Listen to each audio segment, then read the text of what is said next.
In global trade, few relationships are as promising and as puzzling as the one between India and the United States.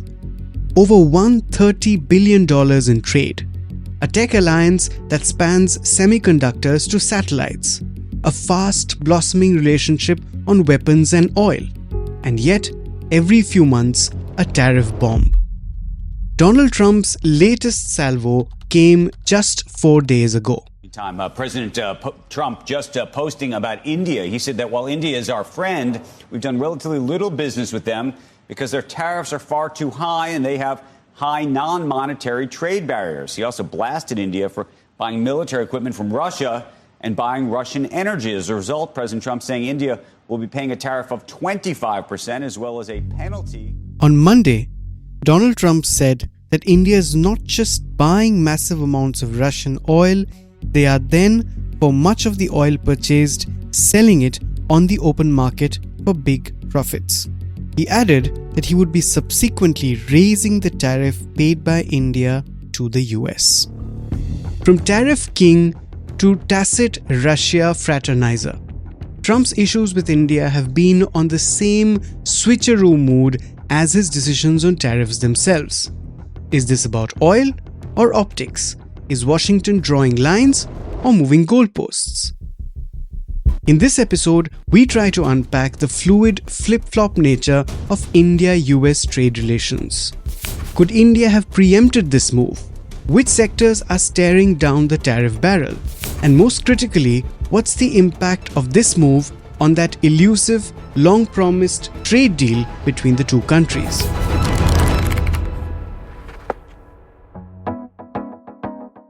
Listen on, it's Tuesday, the 5th of August. I'm Anirban Chowdhury. This is the Morning Brief.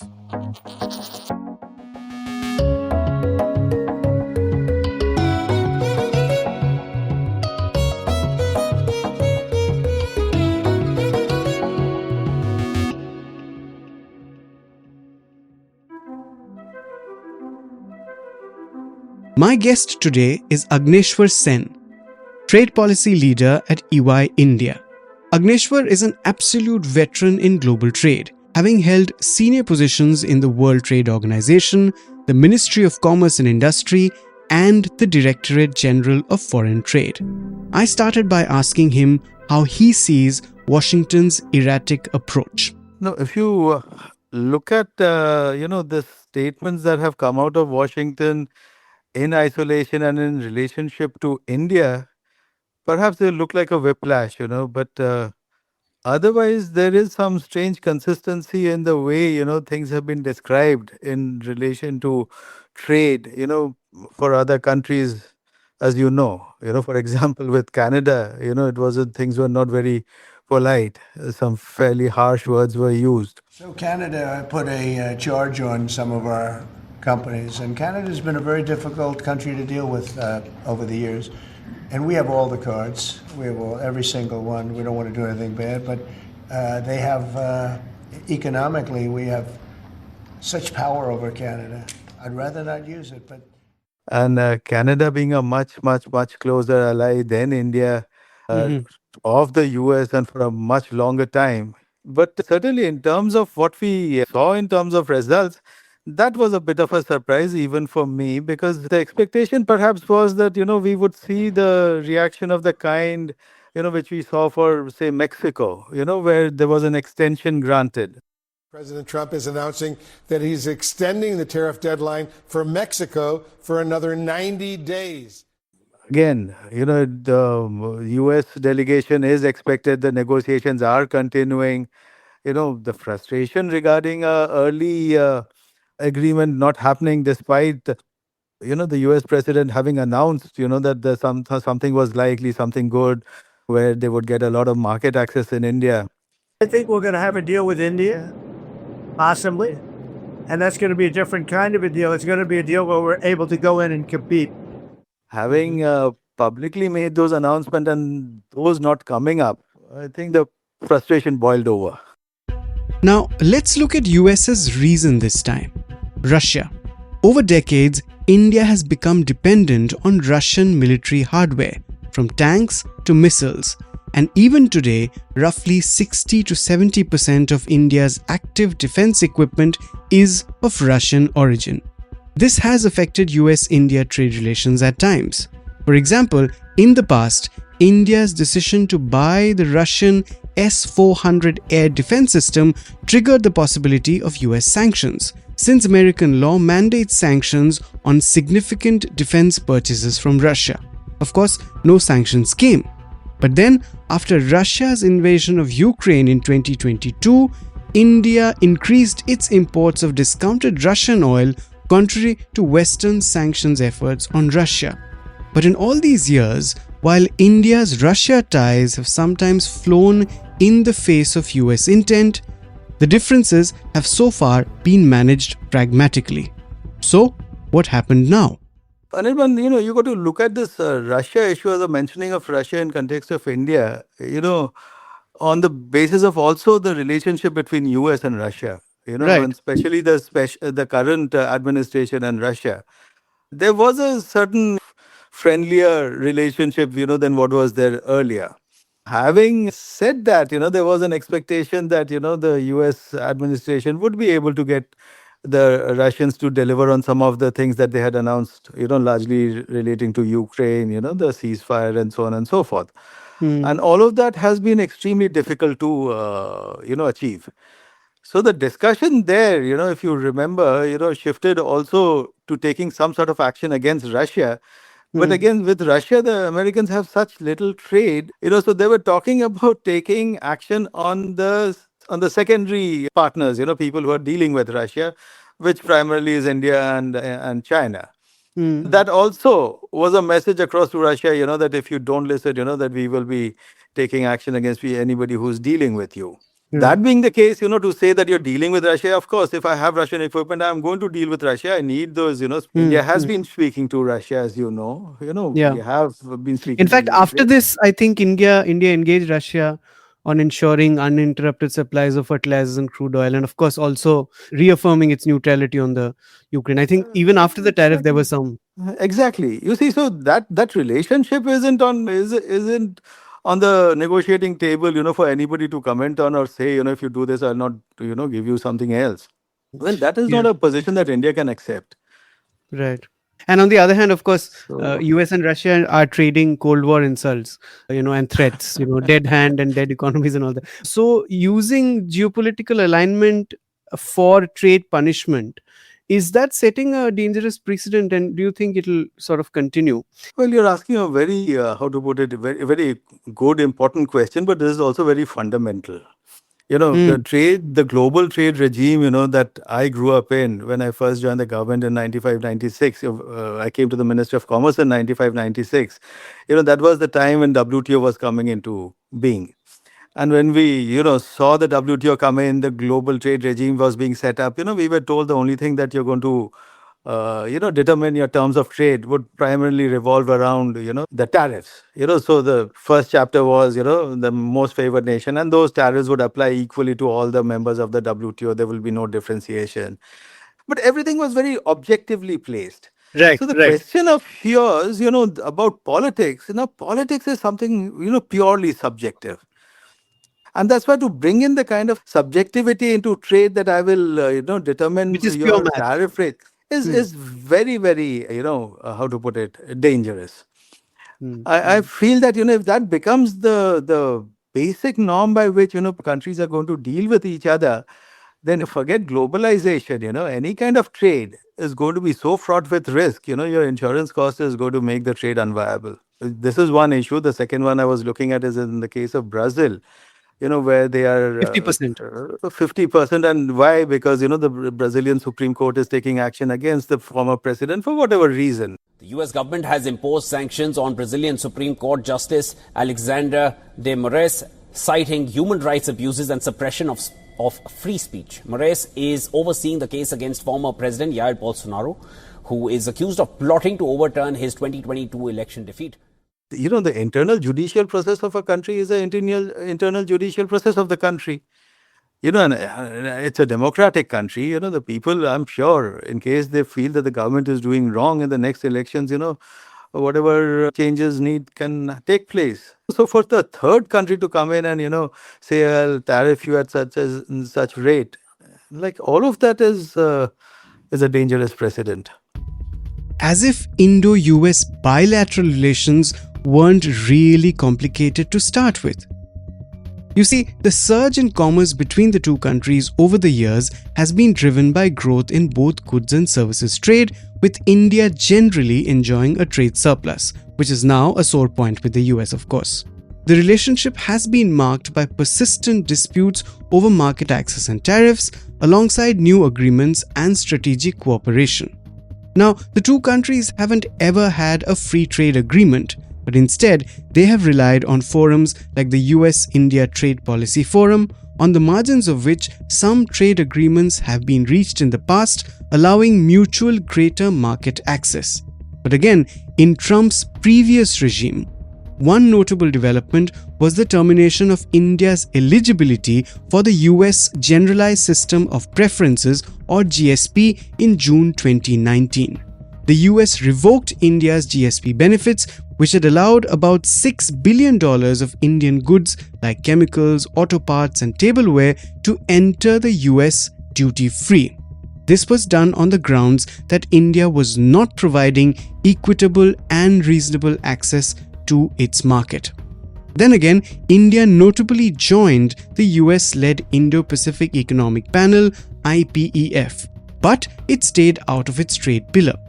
In 2018, under the now much discussed Section 232, the US applied global tariffs of 25% on steel and 10% on aluminium imports on countries, including India, citing national security. In response, India proposed retaliatory tariffs on about $241 million worth of US goods, including almonds, apples, pulses, and certain metal products to offset the duty impact. Also, both sides have pursued WTO disputes. India challenged the US Section 232 tariffs and the US challenged India's retaliatory duties. In June 2023, during a state visit by India's Prime Minister Narendra Modi, the two governments reached some kind of truce. Here's Agneshwar. See, the Indo-US trade relationship is reflective of, two huge countries with a very diverse economy, with varied interests, not just trade interests, but also economic and, geopolitical interests. You see, so when in the first Trump term, one of the things that they did was, take away the GSP benefits. I think, $7-8 billion of Indian trade was impacted. India immediately took action and put tariffs, I think, on their some agricultural products. Then they took 232, that Section 232 action against, I think, steel and aluminium. India retaliated. India went to the WTO. And then, when the next administration came in, if you recall, that was actually for me a first time when I saw 6 disputes which had been filed in the WTO. They were withdrawn. And we agreed to settle it mutually. That again showed the kind of trust that was there between the two countries. That we need alternative. We need to be able to bilaterally resolve the issue. Yeah, we never had an FTA, but it was not proposed. There was a proposal, and so when this Trump regime came in, the new administration came in, India was one of the first countries. And what I know for sure is what we were looking for is a structured trade agreement, a bilateral trade agreement of, structured like a free trade agreement of the kind we signed with the UK. India, proposed, a fairly wide-ranging agreement. And that's why it was decided maybe we can look at the trade aspect, that there's a merchandise trade aspect in the first stage. And then there would be another tranche of, maybe look at services, intellectual property, and so on and so forth. So this would be a graded process. And as part of the graded process, I'm told, the US delegation is expected in India later in August. I think 24th or 25th, they will be here. Mm-hmm. I hope they will be coming. So that process continues. See, that being the case, one would expect these complexities to arise. And, if you're mature enough, you will be able to handle it bilaterally. So could India have handled this blow better?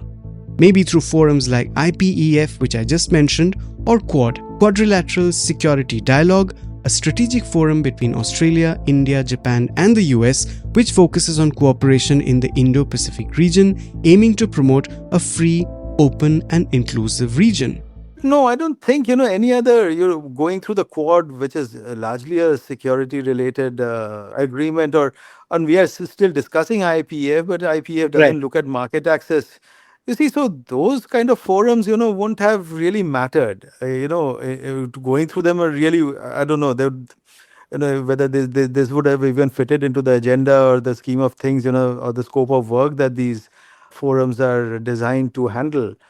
Having said that, I think our communication with the US has been very clear right from the beginning. That we are open for a trade deal and whatever it takes to cover our trade gap, because that is where this is all coming from. Which is just about a $45-50 billion kind of a gap, which needs to be bridged. That can be done fairly easily. But India's interest is, a long-term, sustainable, high-quality kind of an agreement.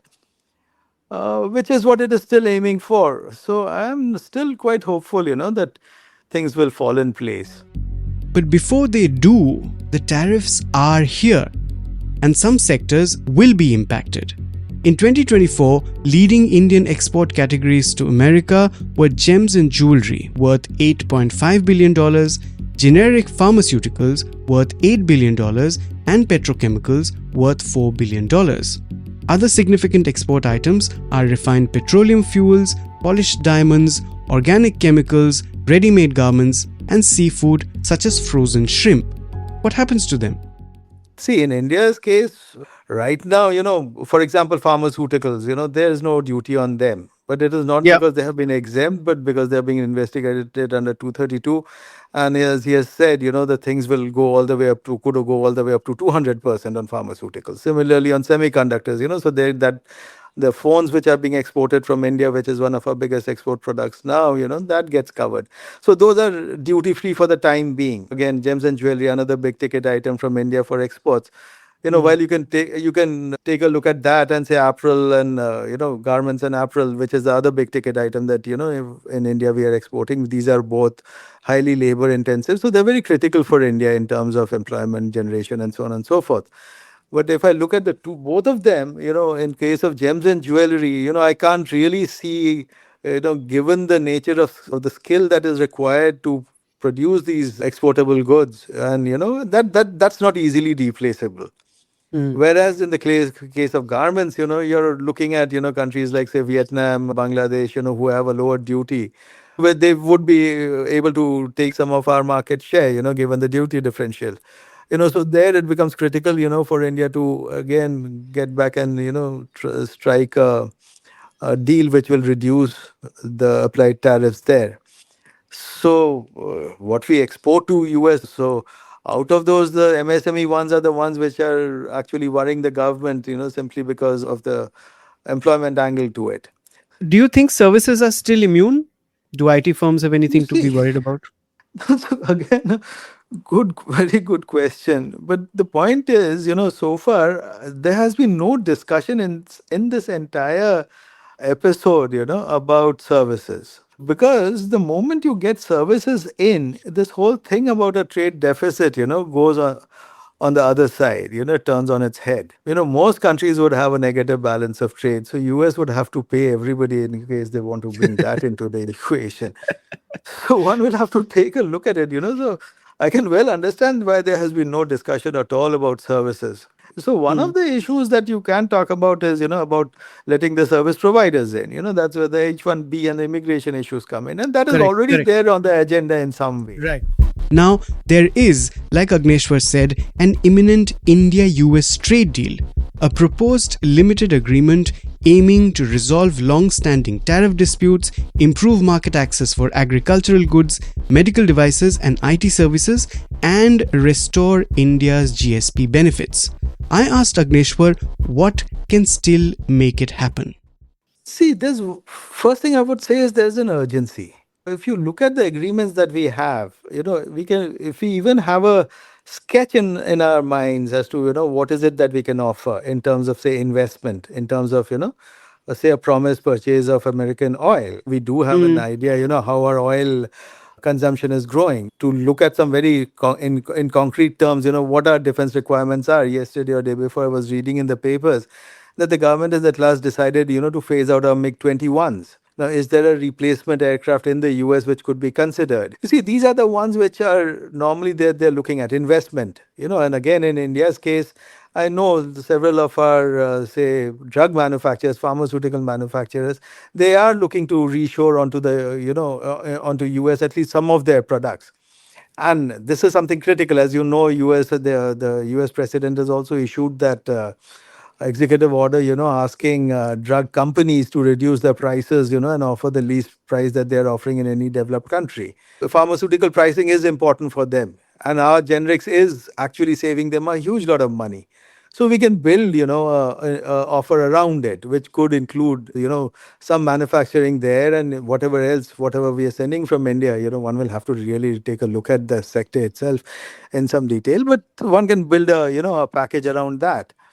So in all of these cases, like the kind of agreement that we have, where details are yet to be worked out, but the top line number is being given, that this will benefit US to the extent of 500 billion or 700 billion, whatever number package of this kind will throw up.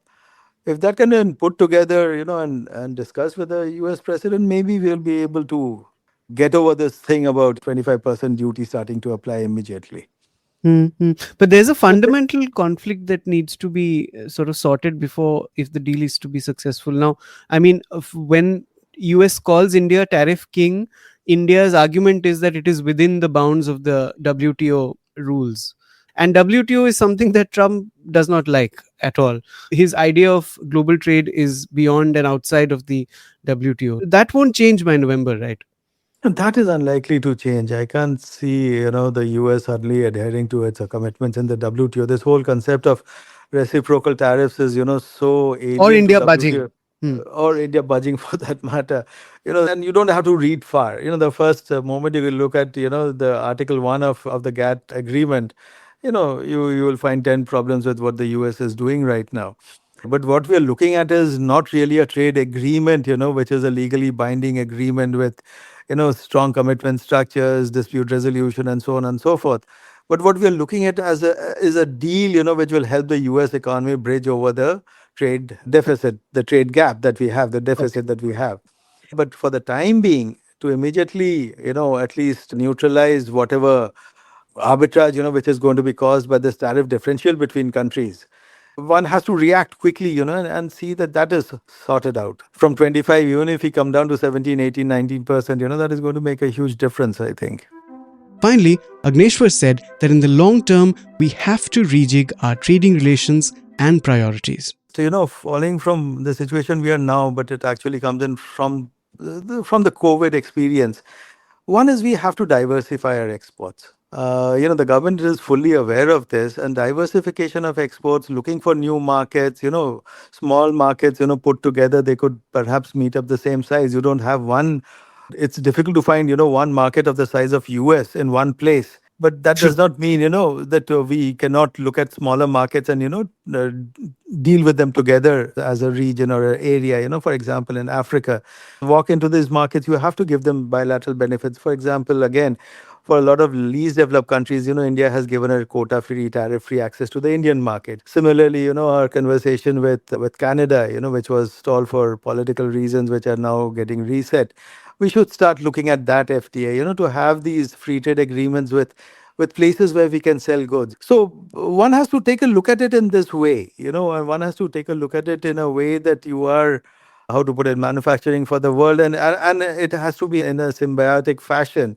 One of the issues that we face with China again is, there's a huge trade deficit where they have everything that the world wants, but they have very little which, they take from the world other than some very, very basic commodities. That is not a sustainable situation. But certainly diversification, not just of your product, of your market, but also of your production abilities, capabilities, investing in other places, becoming a global player in that way, maybe in a small way initially and then growing as the time passes. Those are the kind of policies one will have to very seriously consider going forward. Agneshwar, thank you so much for joining us on the Morning Brief. This was a wonderful discussion. Thank you very much, Anirban. All the best to us. We need it. So, what we are now witnessing is a trade relationship caught between affinity and antagonism. The US wants India as a strategic counterweight to China but continues to wield tariffs as leverage. India wants access without conditions, but its Russia equation and tariff walls make it a harder sell.